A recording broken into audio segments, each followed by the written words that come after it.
After being laid off 3 times, petroleum engineer Mark Taylor is using the CERB to reinvent himself. I've got an application in to the RCMP.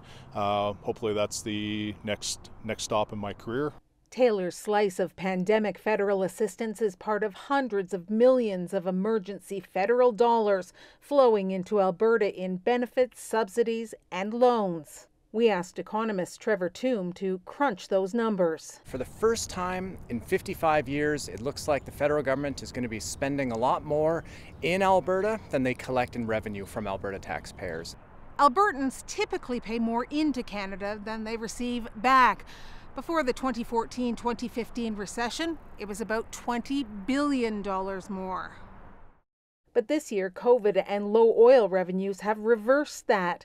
Alberta is receiving about $22 billion more from the feds than Albertans have paid. Of course, federal COVID spending has turned every Canadian province into a have-not, but this new reality may not change long-standing complaints that Albertans are shouldering too much of the country's financial burden. So the fundamental issues about fairness in the Federation don't go away because of this strange, aberrant COVID year.